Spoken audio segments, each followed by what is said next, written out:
Hello and welcome to 90 Day Fiancé, the couples tell all. You ready? No!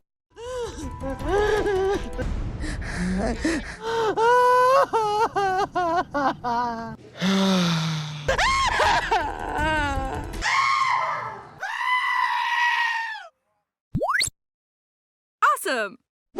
Did anyone else feel like this whole tell-all was just obnoxious? I don't even know how else to describe it. I'm not usually a big fan of these tell-alls because none of the questions I want to know ever get answered, but things this time did feel different, but not in a good way. We started off with like a saging, tarot card reading, and then they made us relive Ashley and Manuel's entire bathroom scene. I even forgot periodically that Sean was even there hosting, and I don't know why Ashley felt like she had to give so much advice throughout this tell-all when she had one of the sketchiest relationships on the show. He left the children saying, I'm going to go find work. He never told them he was actually coming to America. And there's been times where they'll send money and then he'll say it's not enough and he'll want more. We found out that if Ashley doesn't have money to send, that Ashley's mom is also helping send money to his family too.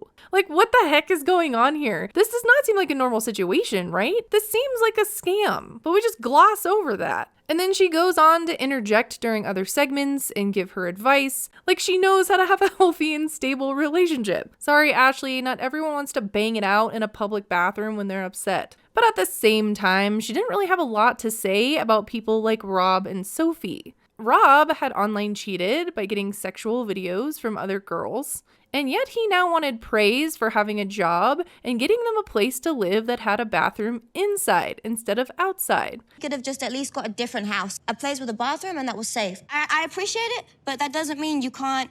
You still need to take me on dates. You still need to make me feel welcome, you know? He went on these tangents about Sophie not acting grateful since she can't work. And yet he didn't seem grateful when it was revealed who paid their rent at one point. And in Mexico, Rob, who was paying the rent? Me. She paid our rent in Mexico? The show just goes on and no one really calls him out. But are you grateful, Rob, for Sophie's mom paying your rent? Because I have to agree with her on this one. You are a friggin' knob. But Ashley and Rob the Knob aside, there is of course another person who just takes the cake when it comes to being obnoxious. If you are listening to this video and not actually looking at your screen, do I even need to say this person's name? At this point, if you're at any sort of tell-all, you can just say Jasmine's name 3 times and she will come in screaming like a banshee. The thing is, we've been pretty used to Jasmine's outbursts over the years. I mean, this is not new for her, but nothing about this was like fun to watch, really. They started off with clips of their wedding, and then Jasmine talks about wishing she had bigger butt implants. Volume, you know. And then they shift into talking about Gino still being upset that Jasmine's ex helped pay for the butt implants, which is still so freaking weird. Why is some ex paying for your butt implants? But then the vibe completely shifts. A lot of the hurtful things that she does say to me, it affects our intimacy, affects our relationship. Yeah, but don't come here like I said those things just because I want to be a bitch. You trigger me.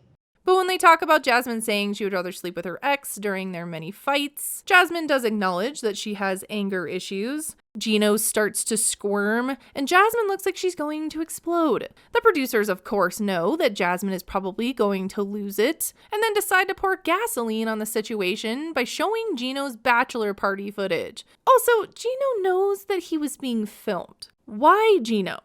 Why would you let them film you? I swear he has to like it in some way when Jasmine loses it. Jasmine's losing her. Gino's smiling. And then they bring the stripper on to the tell-all who was hugging Gino topless to talk about how Gino was acting. What?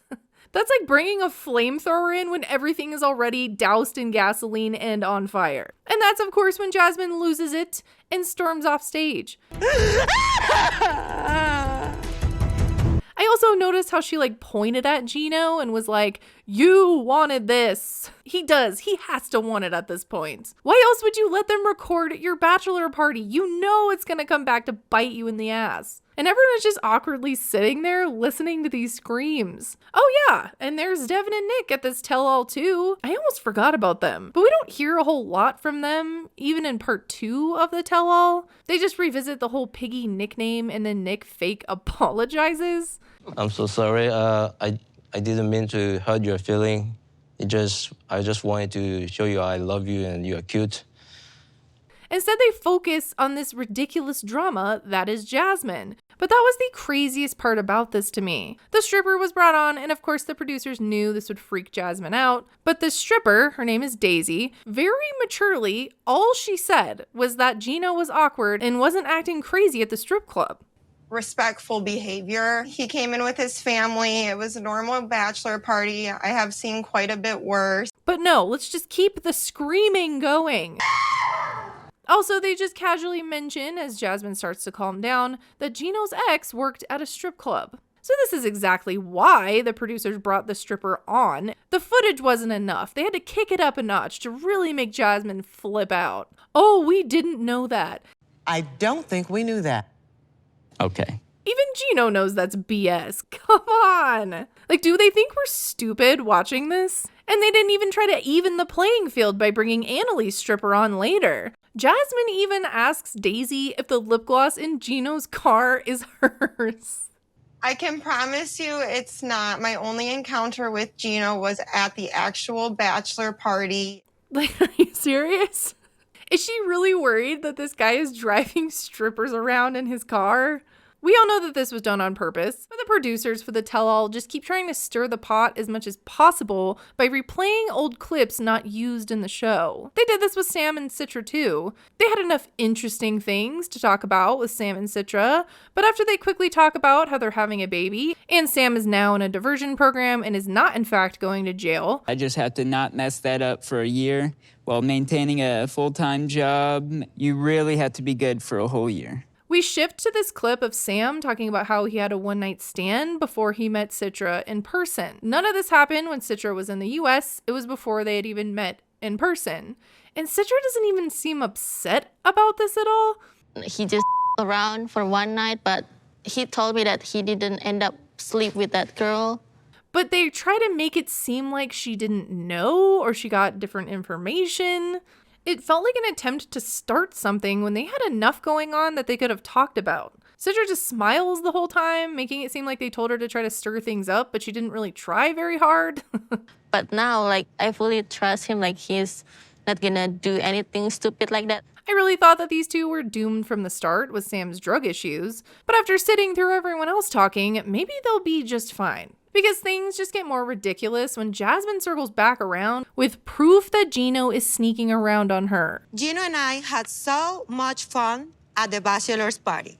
Sorry for the lip gloss. It's a note. She brought a note and package that someone sent to their house with something gross in it. She literally throws the package and it has used underwear that falls on the carpet. So we're supposed to believe that someone sent her a typed letter about their hookup with Gino. What? I don't feel like that was a fan at all.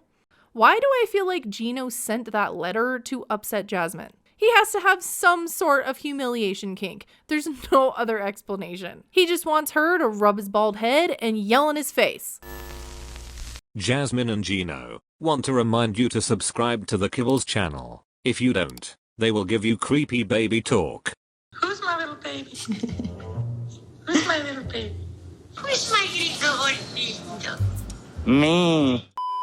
I started to just get burnt out of this drama and crying and yelling just when I think the drama can't get any more ridiculous. And it was Nikki and Igor's turn. And I'm not going to talk about them a lot because they should not have even been on 90 Day Fiancé. They never started their 90 days or completed filing the K-1 visa. And they are barely even engaged. They don't even know if they're together or not. It's very confusing. There is no reason for these two to be on this show or on this tell-all. They should have been on before the 90 days. And I was already starting to burn out from Jasmine yelling, but their segment was also very frustrating to watch. They go straight after Igor, but don't talk about how Nikki met Igor when he was 17 years old, and then she didn't tell him for 2 years that she was trans. But no, instead of talking about that, let's watch Jasmine, Ashley, and Nikki yell, and then zoom in on Nikki having a panic attack. I powered through both parts though, I did.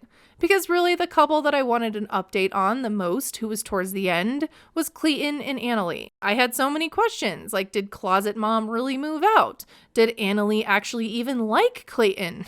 When you guys saw that Clayton's mom was living in their closet, what did you think? Yo pienso que si cogía tus cuis, le metías en el closet y tu mamá fuera, hubiera sido mejor. Yeah, the pets seemed to run that apartment, but Clayton's mom did really look comfortable in that closet. I was glad to hear, though, that she does have her own place. Now she can cook all of the cheeseburgers she wants. So she's not living in a closet anymore? No. Okay. We just found her own place near us. So she is still nearby, but Annalie seems pleased. La casa es bastante grande, ni los vecinos nos pueden escuchar.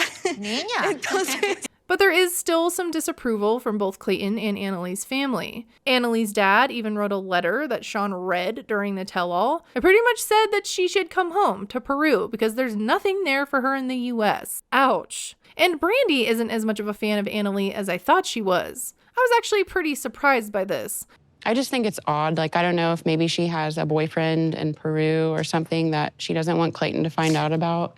I personally don't see any affection. I thought Brandy was more on Annalie's side than even Clayton's. But I feel like during this segment that they tried to pull focus away from Closet Mom. And they didn't mention how her being even nearby, not living with them, is still affecting their relationship. So I feel like Brandy was planted to shift the focus, like shifting it onto the bachelorette party. And excuse me, where is Annalie's stripper on video call to be interviewed? Instead, we just get Brandy trying to cause the drama. She's here to get the green card, the ring, and all that.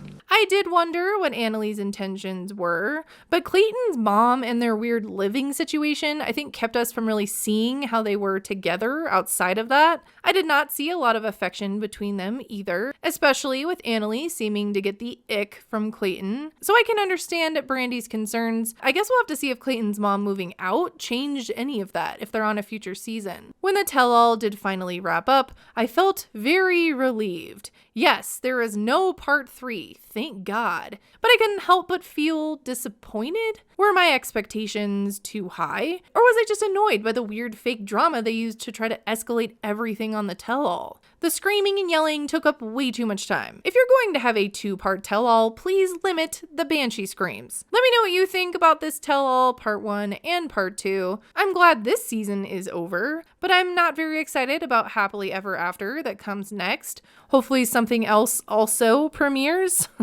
I actually kind of miss The Other Way. I guess that seemed a little less scripted. We all know that Happily Ever After is going to be hard to watch. Again, let me know what you think, and I will see you in the next video. Anyways, thanks for watching. Bye!